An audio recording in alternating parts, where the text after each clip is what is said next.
मिरज शहरात दरवर्षीप्रमाणे यंदाही ईद ए मिलाद उन नबी उत्साहात साजरी करण्यात आली आहे। या निमित्तानं मुस्लिम बांधवांनी जुलूस काढून धार्मिक सण साजरा केला। या जुलूस दरम्यान अध्यक्ष अमीन पटवेगार मित्रमंडळाच्या वतीनं नागरिकांसह लहान मुलामुलींना सुमारे 10,000 वडापावचे वाटप करण्यात आलं। या उपक्रमाचा लाभ हिंदू मुस्लिम बांधवांनी घेतला। अमीन पटवेगार मित्रमंडळाकडून दरवर्षी विविध सामाजिक उपक्रम राबवले जातात। अनावश्यक खर्चाला फाटा देत गरजू व नागरिकांसाठी उपयुक्त उपक्रम राबवण्याचा मंडळाचा प्रयत्न असल्याचं सांगण्यात आलं। पुढील काळात नागरिकांसाठी आणखी चांगले उपक्रम राबवले जातील अशी ग्वाही अध्यक्ष अमीन पटवेगारांनी दिली। या उपक्रमाचं नियोजन अध्यक्ष अमीन पटवेगार, तालिब कनवाडे, आसिफ पुणेकर, आदिल मोमीन, आदिल जाफर, तौसिफ जाफर, शाहिद दर्यावर्दी, अजीम आगलावणे, अब्बास अली पटवेगार, अब्बास अली खतीब तसेच समस्त अमीन पटवेगार मित्र परिवार मिरज यांनी केलं। N24 मराठी न्यूजसाठी मिरजहून प्रतिनिधी मुस्तफा मुल्ला। अस्सलाम वालेकुम।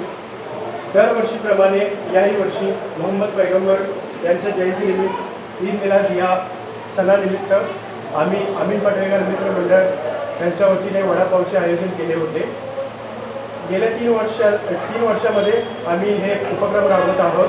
यामध्ये हिंदू मुस्लिम बांधव सगळीजण याचा लाभ घेतात प्रसादाचा। दुसरं म्हटलं कुठलाही वायफळ खर्च न करता कुठलाही वायफळ खर्च न करता आम्ही हे उपक्रम राबवलेला आहे आणि येत्या पुढच्या वर्षी आम्ही असंच उपक्रम राबवणार आहोत आणि याचा लाभ सगळ्यांनी घेतलेला आहे। हर साल के मुताबिक जश्न ईद मिलाद के मौके पर हमने इस बार भी वड़ा पाव का नियोजन किया था अमीन पटवेगार मित्र मंडल की तरफ से, और आने वाले अगले सालों में भी हम ऐसा ही इंतज़ाम करेंगे और सब जन को, सब समाज को लेके ये काम आगे जारी रखेंगे। अस्सलाम वालेकुम।